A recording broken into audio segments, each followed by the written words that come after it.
हाँ सॉरी, थोड़ा सा इंटरप्शन हो गया था यहाँ पर। बात हम ये कर रहे थे कि किस सेमेस्टर में आपको किस कक्षा में कक्षा शिक्षण करना होता है। कक्षा शिक्षण के दौरान प्रशिक्षुओं को लेसन प्लान बनाना होता है। लेसन प्लान के आधार पर वे कक्षा में जाकर के इंटर्नशिप के दौरान पढ़ाते हैं। जो हमारे अनुभव रहे हैं उससे ये मैंने देखा कि बच्चे लेसन प्लान बनाने में इंटरेस्ट नहीं लेते हैं। पूर्व में जो लेसन प्लान्स बने होते हैं पूर्व वर्षों के प्रशिक्षुओं के, वो उन लेसन प्लान्स का ही प्रयोग कर लेते हैं अधिकतर। और लेसन प्लान उनके लिए एक औपचारिकता रहती है कि लेसन प्लान बस होना चाहिए और क्लास वो यूँ ही ले लेते हैं। तो ये चीज़ जिसके कारण उनको निर्धारित जो बच्चों के लर्निंग आउटकम है वो प्राप्त नहीं हो पाते, और ना ही हम उस तरह का कक्षा शिक्षण कर पाते हमारे प्रशिक्षु जिसकी हम उनसे अपेक्षा करते हैं। पाठ योजना क्या है? पाठ योजना क्या है, इसको जानने से पहले हमारे लिए ये भी जानना जरूरी है कि योजना क्यों जरूरी होती है। किसी भी कार्य को करने के लिए योजनाबद्ध तरीके से कार्य किया जाना आवश्यक होता है। उदाहरण के लिए मैं एक बहुत छोटा उदाहरण देती हूँ कि अगर आप कोई कपड़ा खरीदने जा रहे हैं, आप कोई शर्ट खरीदने जा रहे हैं, आप कोई सूट खरीदने जा रहे हैं, तो आपके दिमाग में कई तरह की योजनाएँ होती हैं। आपके पास कई प्रश्न होते हैं, कब, क्यों, कैसे, कहाँ, कि आपको वो जो ड्रेस चाहिए वो किस ओकेजन के लिए चाहिए, वो कितनी कॉस्ट की होनी चाहिए, उसको आप किस टाइम में पहनेंगे, वो फॉर्मल हो या कैजुअल वियर हो या पार्टी वियर हो, फिर किस ब्रांड की हो, किस दुकान में, किस मार्केट में आप जाएंगे तो आपको उस ब्रांड का ज़्यादा अच्छा सामान मिल जाएगा। इन सब के आधार पर आप दुकान का चयन करते हैं। फिर जब आप दुकान में जाते हैं तो दुकानदार भी आपसे पूछता है कि भाई आपको किस तरह की शर्ट चाहिए, तो आप उसको अपने स्पेसिफिकेशंस बताते हैं, और देन आपके स्पेसिफिकेशंस को सुनकर आपकी जो डिमांड होती है उसके हिसाब से वो बहुत सारी अच्छी चीज़ें आपको दिखाता है जिससे आपको चयन करने में सुविधा होती है। तो जब हम इन छोटे छोटे कार्यों के लिए भी योजना बनाते हैं तो शिक्षण जो कि बहुत ही महत्वपूर्ण कार्य है उसके लिए पाठ योजना बनाना बहुत ही ज़्यादा आवश्यक होता है, क्योंकि शिक्षण सीधा जुड़ा है बच्चों के भविष्य से।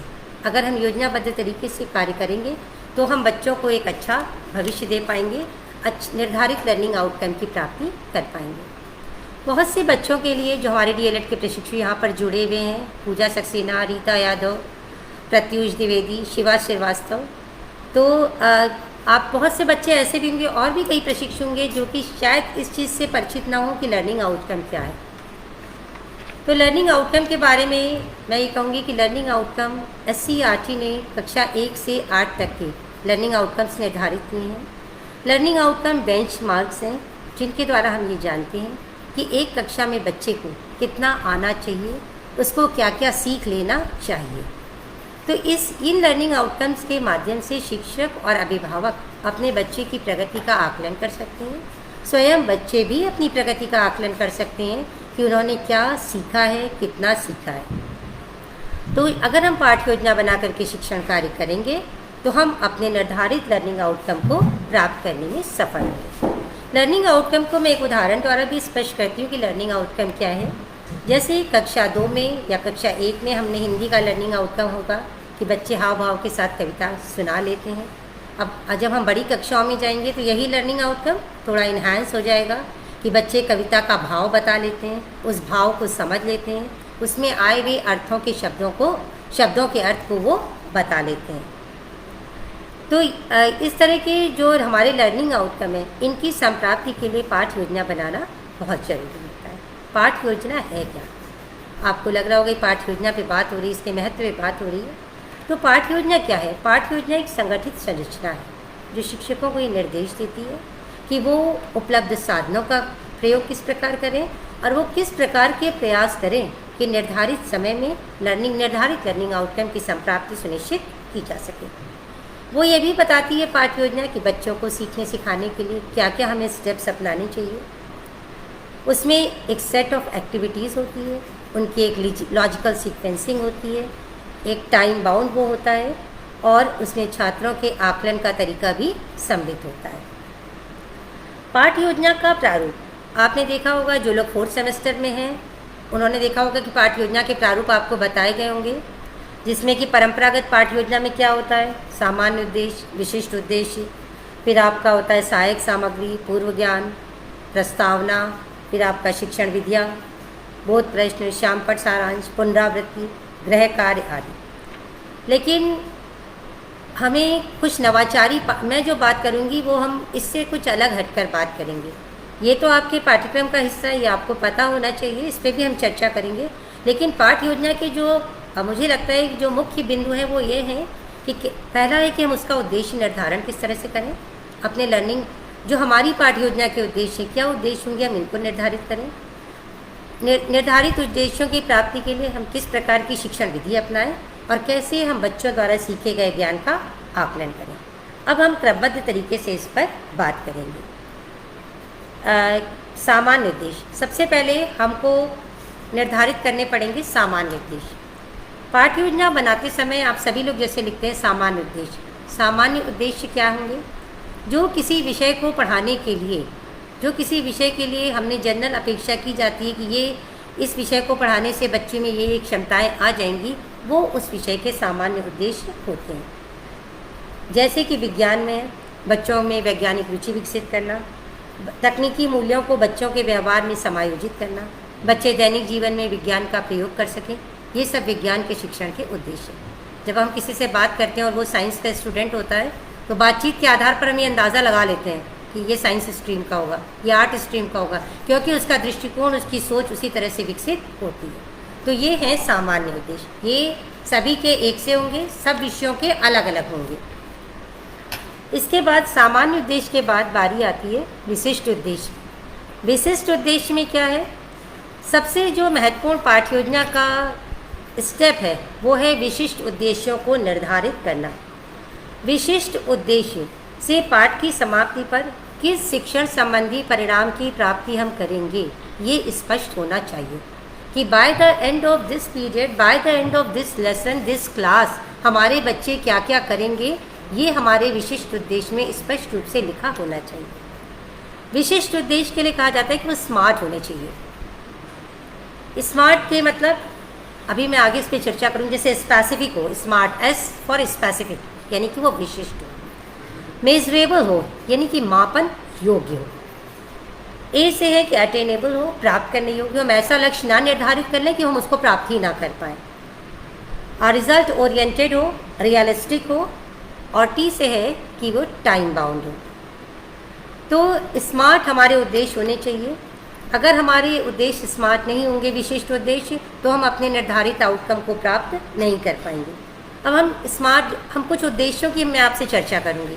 जैसे मान लीजिए मैं एक उद्देश्य बनाती हूँ कि मेरा उद्देश्य है मैं एक वर्ल्ड क्लास वेबसाइट बनाऊँ। क्या आप इसको स्मार्ट कहेंगे?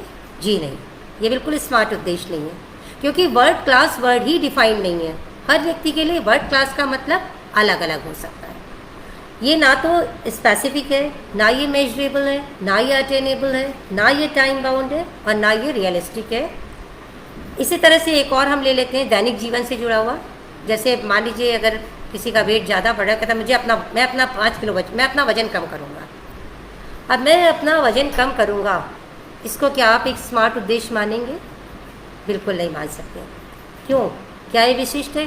मुझे कितना वज़न कम करना है ये मैंने निर्धारित नहीं किया।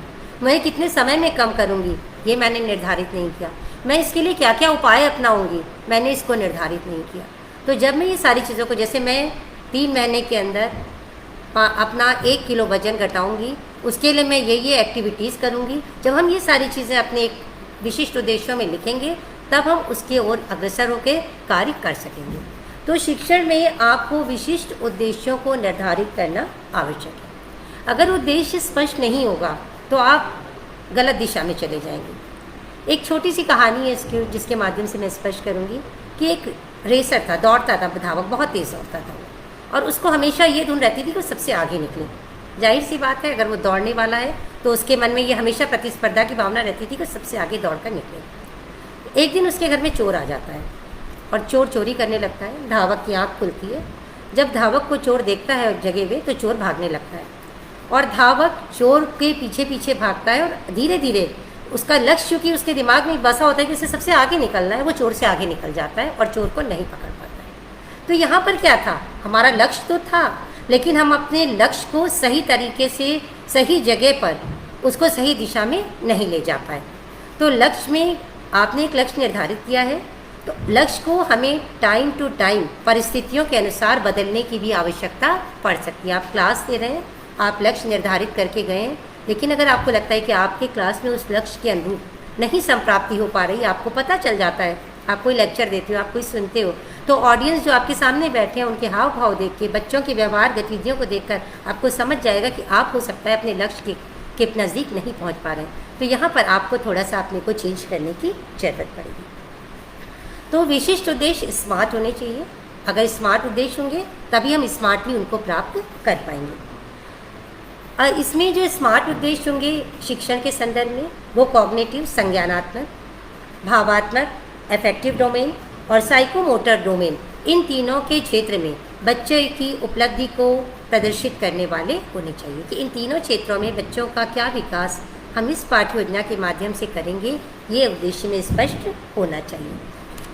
इसमें जैसे हम आपको बताएं, जैसे मान लीजिए विज्ञान का आप एक चैप्टर ले लीजिए, आप सॉलिड बेस आप पढ़ा रहे हैं उनको, तो आप अम्ल और क्षार बता रहे हैं, तो अब आपके जैसे आप कॉग्निटिव डोमेन है जो संज्ञानात्मक पक्ष में आप क्या रख सकते हैं उसमें कि बच्चे अम्ल और क्षार के तत्व को बता सकेंगे, उसको परिभाषित कर सकेंगे।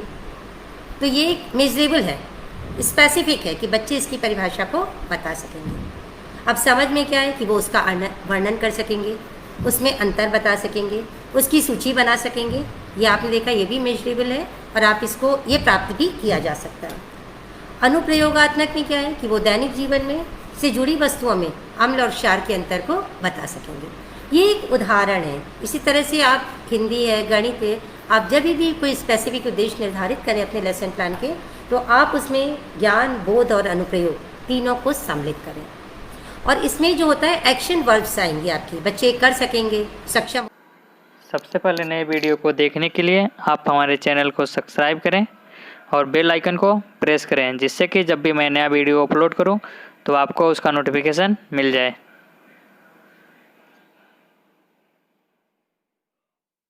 हो सकेंगे, सूची बना सकेंगे, अंतर कर सकेंगे, विभेदीकरण कर सकेंगे, ये सारी चीज़ें इसमें स्पष्ट होनी चाहिए। इसके बाद हमें भावात्मक पक्ष को भी देखना होगा, अफेक्टिव डोमेन। अफेक्टिव डोमेन में ये इंटरेस्ट, एटीट्यूड, इससे रिलेटेड होगा। क्या बच्चे रिसीव करेंगे, क्या बच्चे रिस्पॉन्ड करेंगे, बच्चों की आपको क्लास से पता चल जाएगा कि बच्चों की सीखने की इच्छा हो रही है, नहीं हो रही है, बच्चे उसमें रुचि ले रहे हैं, नहीं ले रहे हैं। तो ये सारी चीज़ें हम, बच्चे रुचि लेंगे, बच्चे रिस्पॉन्ड कर सकेंगे, बच्चे उसके बारे में बता सकेंगे, ये हमारे अफेक्टिव डोमेन में आएंगे। इसके बाद आता है साइकोमोटर डोमेन, जो कि हमारे क्रिया और कौशल से संबंधित होता है। इसमें फिजिकल कोऑर्डिनेशन की बात भी कही जाती है। तो यहाँ पर जैसे वो चित्र बना लेगा, समस्या का समाधान कर लेगा, ये भी साइकोमोटर में आपका आ सकता है। अलाइन कर लेगा चीज़ों को। और ये जो साइकोमोटर और जो आपके अफेक्टिव डोमेन होंगे, ये आपके क्लास के हिसाब से अलग अलग होंगे। आप छोटे क्लास में ये अलग होंगे, बड़े एक क्लास स्पेसिफिक और ग्रेड स्पेसिफिक होंगे, तभी इनको हम स्मार्ट कहेंगे, जबकि हम उसके हिसाब से इनको चेंज करेंगे। इस तरह से हमें विशिष्ट उद्देश्यों को निर्धारित करते समय विशेष सावधानी बरतनी चाहिए और उनको लिखने का तरीका हमारा बहुत अच्छा होना चाहिए, ताकि हमने जो लिखा हुआ है, कोई भी अगर थर्ड पर्सन आपके क्लास का मूल्यांकन करता है तो उन प्रश्नों के आधार पर बच्चों के ज्ञान का आकलन कर सकता है। अब जो परंपरागत पाठ्य योजना होती है, उसमें इसके बाद आप शिक्षण सामग्री का उल्लेख करते हैं कि आप क्लास में क्या क्या चीज़ों को प्रयोग करेंगे। इसको हम, ये भी ठीक है, आप लिख सकते हैं, इसको लिखना भी चाहिए, लेकिन आपको यहाँ पर यह भी देखना पड़ेगा, जैसे आप इंटर्नशिप के लिए जा रहे हैं और आपने लिखा कि आप एक चार्ट दिखाएंगे। अब आप क्लास में गए, पता चला वहाँ पे कील नहीं है चार्ट टांगने के लिए। तो अगर आप कोई शिक्षण सामग्री लेके जा रहे हैं तो उसके प्रयोग के लिए आपको आवश्यक सुविधा वहाँ मिलेगी या नहीं मिलेगी, ये आपको देखना बहुत ज़रूरी है। इसको आपको पहले से ही सुनिश्चित कर लेना होगा। इसके बाद आता है पूर्व ज्ञान। पूर्व ज्ञान, क्या प्रीवियस नॉलेज से आप बच्चे के वर्तमान ज्ञान को जोड़ रहे हैं, ये चीज़ बहुत ही स्पष्ट होनी चाहिए कि बच्चा पहले उसके बारे में कितना जानता था और अब वो आप नए ज्ञान को कैसे प्रयोग करेंगे। पूर्व ज्ञान के आकलन के लिए एक हम मेथड भी यूज़ कर सकते हैं, आप इसको नोट भी कर सकते हैं, KWL। आप बोर्ड पर या चार्ट एक बना सकते हैं, उसमें आप 3 कॉलम कर लीजिए। K पहले खाने में लिखेंगे, W दूसरे खाने में लिखेंगे और L तीसरे खाने में रखेंगे। के का यहाँ पर मतलब है कि बच्चा क्या जानता है, व्हाट चाइल्ड नो।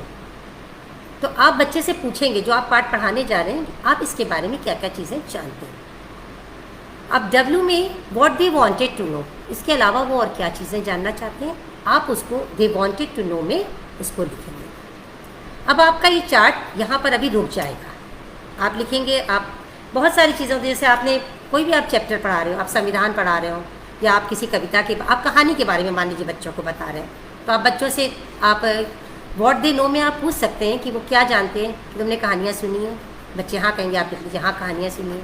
आपको कहानी कौन सुनाता था, कहानी में क्या क्या होता है, तो बच्चे बताएंगे कोई पात्र होता है या कोई जानवर होता है, जो भी उनको जानकारी होगी क्लास के हिसाब से अलग अलग बताएंगे। What they wanted to know, तो वो हो सकता है वो कहें कि हम एक कहानी सुनना चाहते हैं, हम इसकी कहानी सुनना चाहते हैं। और फिर जो आपका लक्ष्य है, मान लीजिए आपने अपने जो स्पेसिफिक उद्देश्य उसमें लिखा है कि बच्चे सुनी हुई कहानी को समझ लेते हैं, उसमें आधारित प्रश्नों का जवाब दे लेते हैं, उस पर आधारित उसके आधार पर कल्पना करके एक नई कहानी सुना सकते हैं। तो ये आपका, जब आपका क्लास पूरा हो जाएगा, देन आपको अलाइन करना पड़ेगा what they know, what they wanted to know और व्हाट दे लर्न, कि आपके लेसन के बाद क्या जो उनकी बीच की अपेक्षाएं थी वो आप पूरी करने में सक्षम हो पाए कि नहीं हो पाए। तो ये आपका जो व्हाट दे लर्न, ये लास्ट वाला कॉलम होगा। ये बहुत ही इफेक्टिव है और ये यूज़ किया हुआ फॉर्मूला है। अगर आप इसको इस्तेमाल करते हैं, जो अगर हमारे डाइट के लेक्चरर्स जुड़े हुए हैं इससे, इस लेक्चर को देख रहे हैं, तो वो भी अपने लेक्चर में इस चीज़ का प्रयोग करें। आपके प्रशिक्षु तो एक लेवल के हैं, सब ग्रेजुएट हैं, पोस्ट ग्रेजुएट हैं, तो आप यहाँ पर भी अगर इस चीज़ का प्रयोग करेंगे तो आपको प्रशिक्षुओं से भी बहुत सारी चीज़ें आप खुद भी सीखेंगे और उनको भी सिखा सकेंगे। तो यहाँ पर इसको हमें देखना बहुत ज़रूरी है। KWL अगर आप करते हैं तो ये एक फॉर्मूला है जिससे कि आप अपने लेसन को सही दिशा में और ले जाएंगे। अब जो सबसे महत्वपूर्ण पार्ट होता है प्रस्तावना, इंट्रोडक्शन। आपने कहावत सुनी होगी, well begin is half done. अगर हम अपनी प्रस्तावना, अगर हमारे पाठ का प्रारंभ अच्छा होगा, आप कोई पिक्चर देखते हैं, कोई कहानी की किताब पढ़ते हैं, अगर उसका प्रारंभ इंटरेस्टिंग होता है तो पाठक की या व्यूअर की जिज्ञासा जो है लास्ट तक बनी रहती है। तो यहाँ पर प्रस्तावना बहुत ही महत्वपूर्ण होती है, इंट्रोडक्शन, कि हम इंट्रोडक्शन कैसे हम लेसन को इंट्रोड्यूस कर रहे हैं। कई तरीके होते हैं, उसमें प्रश्न पूछकर भी होता है। जो मैंने पाठ योजनाएँ देखी हैं DLED के बच्चों की, उसमें क्या होता है, उनके 2 प्रश्न होते हैं और तीसरा प्रश्न उनका समस्यात्मक होता है। सारी पाठ योजनाओं में यही होता है। तो ये कोई सही तरीका नहीं है, ये एक तरीका हो सकता है लेकिन ये एकमात्र तरीका नहीं है। और समस्यात्मक प्रश्न आप समझ रहे हैं, हो सकता है बच्चे को उसका उत्तर पता हो। अगर बच्चे को उसका उत्तर पता है तो आपके पास एक अगला सेट ऑफ क्वेश्चंस होना चाहिए कि अब आप क्या पूछेंगे, कैसे बच्चे को उस लेसन तक ले जाएंगे। प्रस्तावना क्या है, पढ़ाए जाने वाले पाठ तक पहुँचने का एक माध्यम है, बच्चे के पूर्व ज्ञान से जोड़ते हुए जो आप बच्चे को कंटेंट देना चाह रहे हैं उस कंटेंट तक पहुँचने का एक साधन है।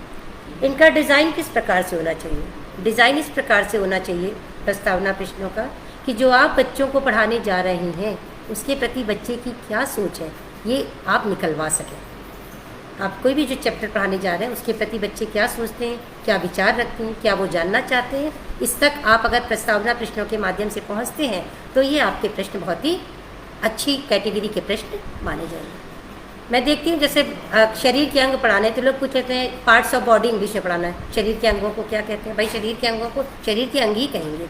तो इस तरह के क्वेश्चंस अगर आप बनाएंगे तो ये क्वेश्चन कोई आपकी बिल्कुल भी ये कोई इफेक्टिव क्वेश्चंस नहीं होंगे और इससे आप कुछ जान नहीं पाएंगे कि बच्चे को क्या आता है या क्या नहीं आता है। तो प्रस्तावना प्रश्नों का डिज़ाइन बहुत ही अच्छी तरीके से किया जाना चाहिए, सोच समझ के किया जाना चाहिए ताकि बच्चे में आप शुरू से ही पाठ के प्रति इंटरेस्ट क्रिएट कर सकें। हम कहते हैं ना बच्चे क्लास में जुड़ते नहीं हैं, बच्चे मन नहीं लगाते पढ़ना ही नहीं चाहते हैं, तो कहीं उसके पीछे हमारा भी रहता है कि हम बच्चों को उस लेवल तक ले नहीं जाते, हम उनकी सोच तक जाते नहीं। हम ये कभी टीचर नहीं सोचते कि बच्चा क्या चाहता है, जो हमारे पास है हम वही उसको देना चाहते हैं।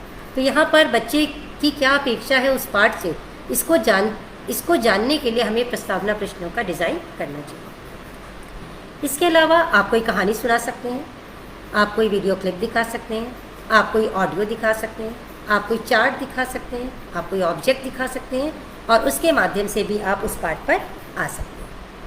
तो ये प्रस्तावना को बनाने में, पाठ को स्टार्ट करने में आपको बहुत ही ज़्यादा सावधानी रखने की ज़रूरत है। इसके अलावा इसके बाद जो आपकी परंपरागत पाठ योजना है उसमें होता है आपका स्टेटमेंट ऑफ एम कि आप क्या पढ़ाने जा रहे हैं। आप बताते हो कि मैं आज ये पढ़ाने जा रहा हूँ।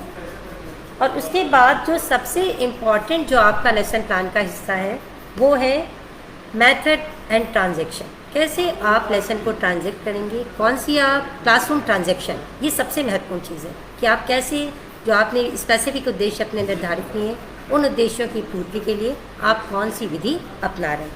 कई विधियाँ हो सकती हैं। शिक्षण विधियाँ आपने पढ़ी होंगी। व्याख्यान विधि है, गतिविधि है, समूह कार्य है, बहुत सारी चीज़ें हैं आपने पढ़ी होंगी। पेयर शेयर लर्निंग है। तो यहाँ पर आपको एज स्पेसिफिक और ग्रेड स्पेसिफिक शिक्षण विधि का चुनाव करना होगा।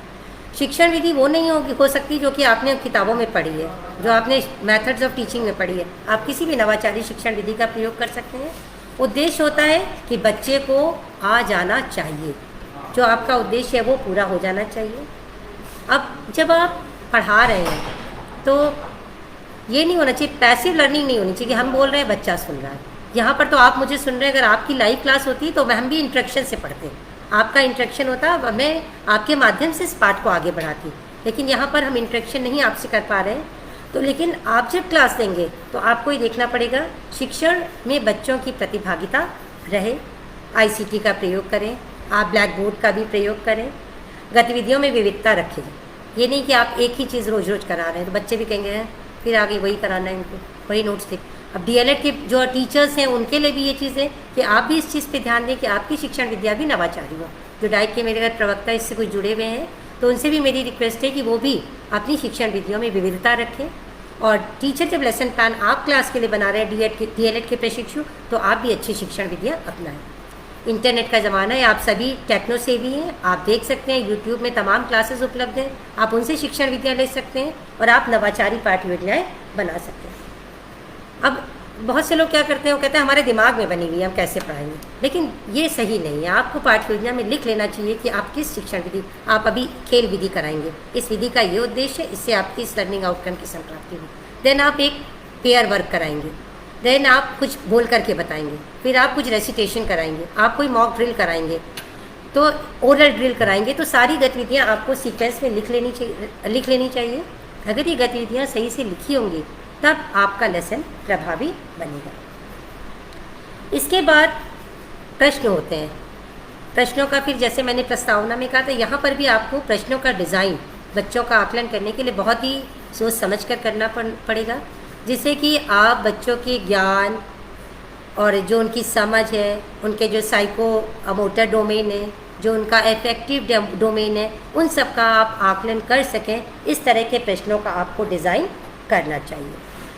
और जब आप मूल्यांकन के प्रश्न रखेंगे तो सबसे ज़रूरी है कि आपके जो मूल्यांकन के प्रश्न होते हैं वो मूल्यांकन के प्रश्न आपके स्पेसिफिक उद्देश्य से अलाइन होने चाहिए। जो आप प्रश्न पूछ रहे हैं, अगर आपने लिखा है कि बच्चे इस अंतर को बता सकेंगे, तो आपका एक प्रश्न होना चाहिए कि बच्चों इसमें क्या क्या अंतर होता है। तो इस तरह के अगर आप प्रश्न रखेंगे, जो आपके स्पेसिफिक उद्देश्य है उसके सापेक्ष आपके मूल्यांकन के प्रश्न होने चाहिए। तभी आप जान पाएंगे कि लर्निंग आउटकम की प्राप्ति हुई अथवा नहीं हुई, और यदि नहीं हुई या किन्हीं बच्चों में नहीं हुई तो आप उनके लिए फिर रेमीडियल व्यवस्था कर सकते हैं। इसके बाद जो परंपरागत पाठ्य योजना, उसमें गृह कार्य की बात आती है। तो गृह कार्य भी आप ऐसा दीजिए जिसमें बच्चे में सबसे पहले नए वीडियो को देखने के लिए आप हमारे चैनल को सब्सक्राइब करें और बेल आइकन को प्रेस करें, जिससे कि जब भी मैं नया वीडियो अपलोड करूं तो आपको उसका नोटिफिकेशन मिल जाए।